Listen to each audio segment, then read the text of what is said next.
Hello guys, welcome back sa aking YouTube channel at welcome sa panibago na namang episode.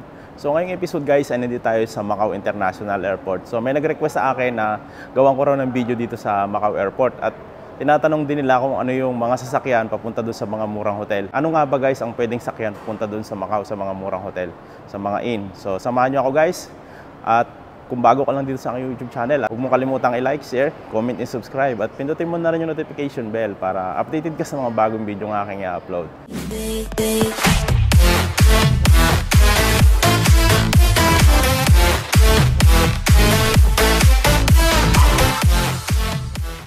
Hello guys, welcome back. Nandito tayo ngayon sa airport. Ito yung Macau International Airport. So ito yung arrival area. So kapag kayo ay magta-travel galing ng Pilipinas o galing kahit saan, so dito kayo bababa. Ito yung pinaka main lobby ng airport. So dito kayo lalabas sa lugar na to. Paglabas nyo dito sa airport, makikita ninyo dito yung mga bus stop. Ito yung papuntang Macau Peninsula, itong bus stop na to sa may Macau City. At ito naman yung papunta doon sa border gate. So public bus ito guys, tapos doon sa dulo mayroong pila ng taxi, pwede kayong sumakay ng taxi. Ito yung arrival area dito sa Macau. So may mga dumadating ng mga pasahero, mayroong kalalapag lang ng aeroplano. So ito guys, pagdating nyo dito sa Macau, pagbaba nyo na, paglabas nyo ng arrival dito sa airport, so makakabili kayo dito ng mga SIM card. Ayan, mayroong silang CTM. Ayan, puro ano na yan ngayon, 5G na ngayon yung kanilang SIM card. Ayan, mura lang. Yung 12 GB nila, nasa 100 MOP. So ito yung daan papunta dito sa may waiting area ng taxi. Tapos LRT station dyan sa taas. At saka yung mga hotel shuttle bus, pag gusto nyo sumakay ng hotel shuttle bus, ito yung daan. Pagbaba nyo ng, paglabas nyo ng arrival area, kakanan lang kayo, tapos dire-diretso nyo lang ito palabas, makikita ninyo yung mga shuttle bus. Gusto nyo naman ng taxi dito, paglabas niyo taxi na dyan, hindi kayong sumakay na ng taxi.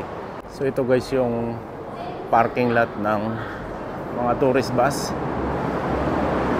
Pwede rin kayong dumaan dito pag gusto nyo pupunta ng ferry terminal, papunta ng Hong Kong. So ito yung parking lot ng mga shuttle bus ng mga hotel. Halimbawa gusto nyo mag-check-in sa mga 5-star hotel tulad ng Le Grand Lisboa, Venetian, Parisian, o kaya City of Dreams. So diretsuhin nyo lang ito, nandito makikita nyo yung mga shuttle bus ng mga hotel. Ayan yung mga shuttle bus sa dulo. Dito pwede kayong magpapalit ng pera. So bibili tayo ng bus card. Akit na lang tayo doon sa taas, sa escalator. So pagkadating nyo sa arrival area dyan, akit kayo dito. Hanapin nyo yung 7-Eleven. Doon kayo makakabili ng bus card. Ito yung departure area.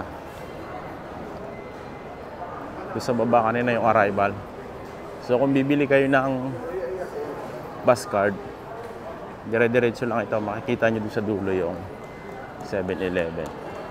Tinanong ko kanina yung guard na Pilipino. Sabi niya dito raw sa 7-Eleven mayroon. So nagtanong ako doon sa cashier kanina kung magkano yung bus card nila. 130 yung bus card. May 100 na laman, tapos yung card bali 30. So bali 130. So ito yung departure area. Wala ganong tao dito sa Macau International Airport. Kung hindi katulad sa Pilipinas, sobrang daming tao. So pakita ko sa inyo guys yung LRT station. Kung paano sumakay ng LRT. At kung magkano pamasahe sa LRT. So, papakita ko sa inyo kung hanggang saan yung yung last station ng LRT dito sa Macau. So, ito guys yung departure area. Kaya may mga kainan doon sa taas. Mayroon silang McDonald's. may Starbucks. Kapag nandito kayo sa may departure area, diretsuhin nyo lang tong side na to sa may right side. Tapos makikita nyo na yung escalator paakyat sa may LRT. Ito yung LRT paakyat.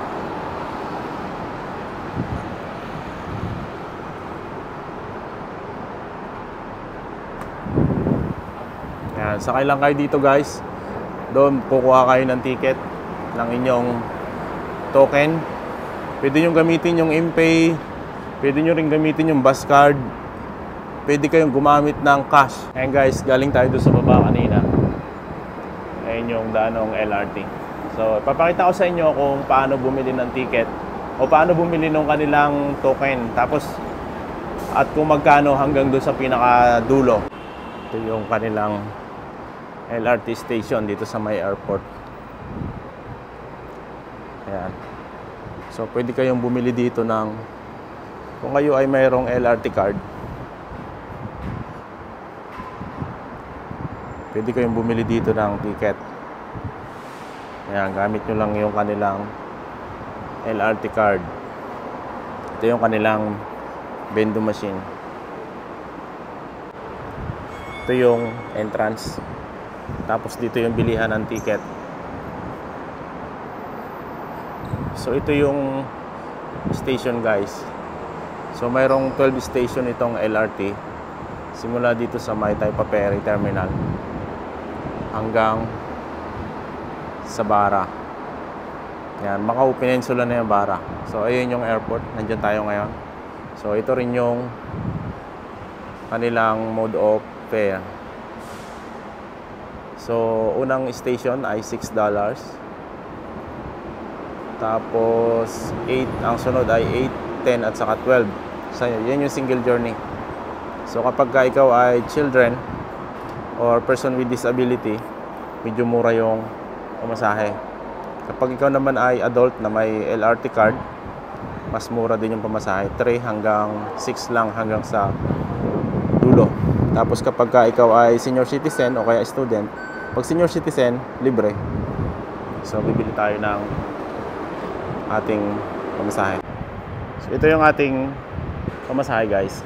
Tapos, ipapunch nyo lang ito doon sa sa gate na yan, barrier gate. So, tapos baba tayo dito. Nandiyan sa baba yung LRT station. So, pagka bumili kayo nito, guys, pag dito kayo galing sa airport, $12 lang yung pamasahe ninyo hanggang sa Bara, hanggang Macau Peninsula na yan.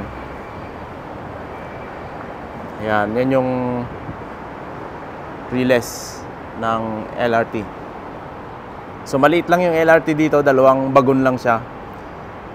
So, hindi pa ganong karami yung sumasakay dito sa LRT nila. So, ayan, may paparating ng LRT galing ng Taypa Ferry. So, pag galing kayo ng Taypa Ferry, hanggang doon kayo bababa sa may Bara, yun yung pinaka-last station sa Macau Peninsula, ang pamasahe nyo ay $16.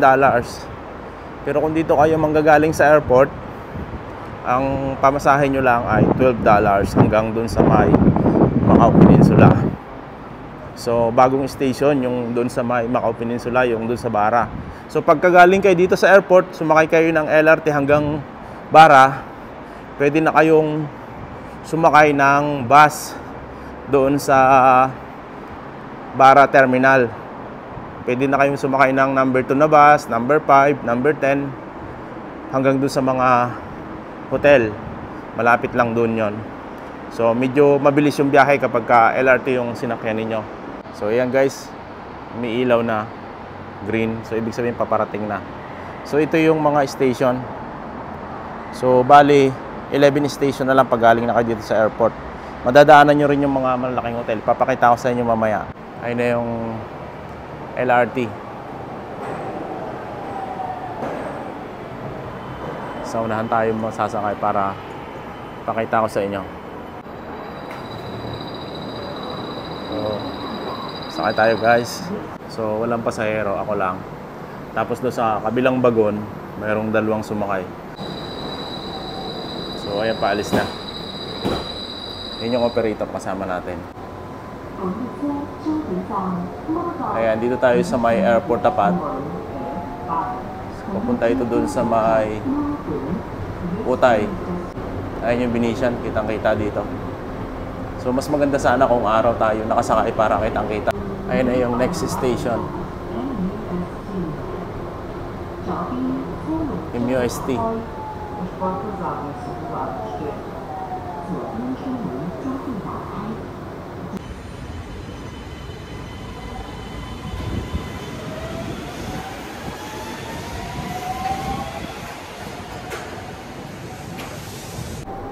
Malapit na tayo sa mga City of Dreams. So medyo nagbabounce yung train kasi rubber yung gulong na to. Hindi katulad ng bakal ang gulong. So parang ano siya, nagbabounce. Ito na tayo sa Maiwini Station.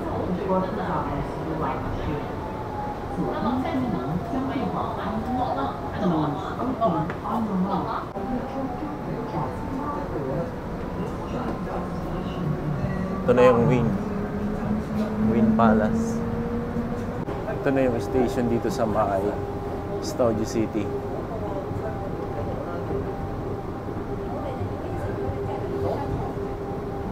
Madami rin pasahero guys. So, mga bumaba na dito sa may Studio City. Ito yung station dito malapit sa Venetian.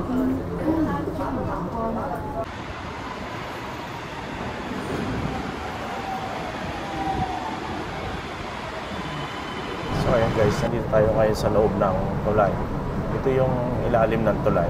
Patawid na ito dun sa may Bara. So yun yung last station sa Bara. Mabilis din ang takbo pag nandito sa ilalim ng tulay.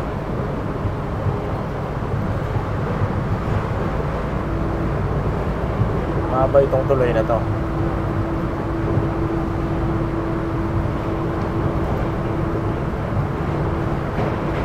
Dito na tayo sa may Macau Tower. Ayan, nakikita niyo yung tuloy na yan. Nandito tayo sa ilalim ngayon. Lapit na tayo sa may terminal, last terminal. Noong December 8 lang ito nag-open yung terminal dito sa may Bara Station.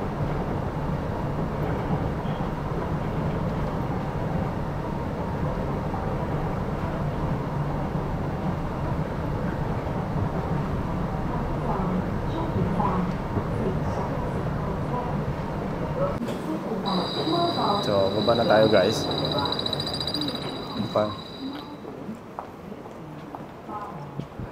So, ito yung last station. December 8 nung mag-open itong station na to. So, sa baba nito, merong mga terminal ng bus.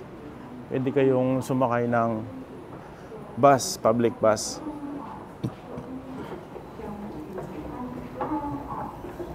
So ayan guys, pagka galing kayo dito sa may train station, so lalabas muna kayo bago kayo sumakay ng elevator pababa. Pwede kayong sumakay ng number 10, number 2 na bus.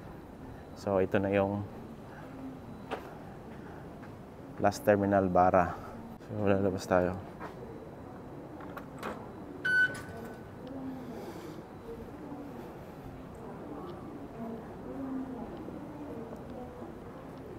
So, ayan palabas.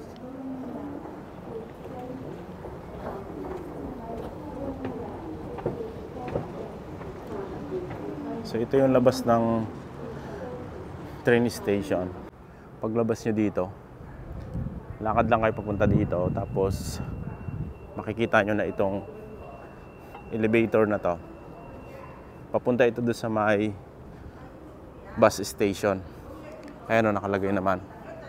Bus. Ito yung elevator.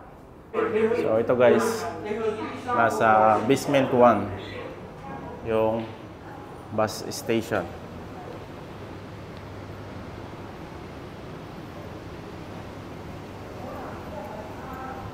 Ayan. Sasakay tayo ng number 2 na bus. So ito yung pila. Yan, nandyan meron ding number 6B, 18, 18B. Pero dito tayo sasakay. Dito tayo mag-aantay. Number 2. So, dito lahat yung mga bus. Pwede kayo sumakay ng number 2. Pwede rin kayo sumakay ng 18. Pwede rin kayo sumakay ng number 11.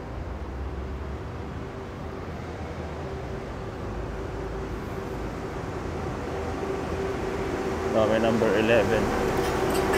Sakay na ako dyan. Tapos bababa ako doon sa may malapit sa mga hotel.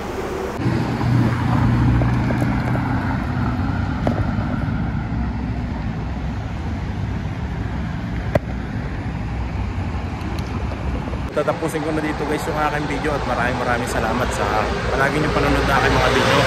See you sa next vlog.